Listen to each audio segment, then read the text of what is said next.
and it starts now. Today marked day one of the return of God's Pit Crew. The nonprofit organization made its first trip to Pond back in March, originally to just help residents muck out their houses. 23 ABC's Ruby Rivera says their goals are much bigger than before, planning to have 4 houses look brand new. She tells us now how they plan to accomplish that.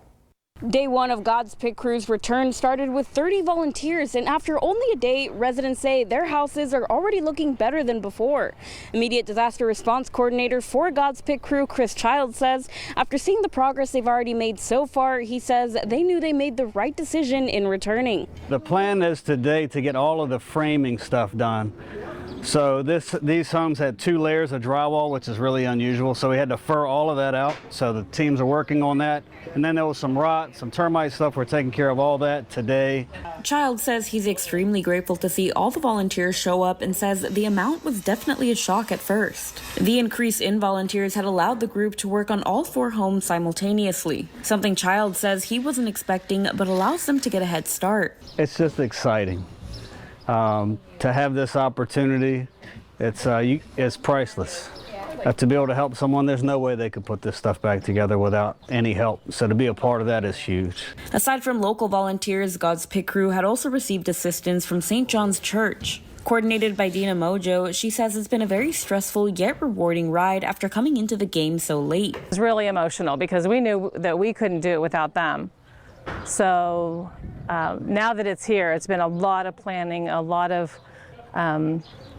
asking, notifying people, trying to reach out to the community. I spoke with a couple residents who, although didn't wish to be on camera, they say they're grateful for the people who helped initially back in March, saying if it wasn't for the community and local farmers coming together, the help they're receiving now may not exist. Pond resident Sandra Blevins is a firm believer that they would be lost without the return of God's Pit Crew. She says her house suffered severe damage from the floods, resulting in bringing the house down to its original foundation. But on Saturday, Blevins said she couldn't be happier at the progress so far and feels like a weight has been lifted from her shoulders. It means the world to us because we would have done it eventually, but it would have took a long time.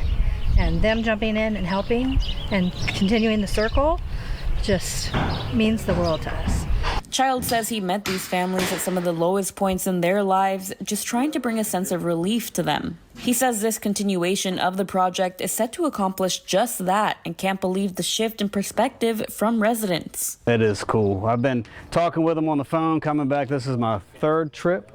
So just to pull up and see them all smiling, and it is cool. Child says although he is grateful for everyone who showed up so far, they're still in need of more volunteers. Information on how to join will be on our website at turn23.com. However, God's Pit Crew says anyone interested in helping can simply show up at any point and look for anyone wearing a red or black shirt for more information. In Pond, Ruby Rivera, 23 ABC News, connecting you.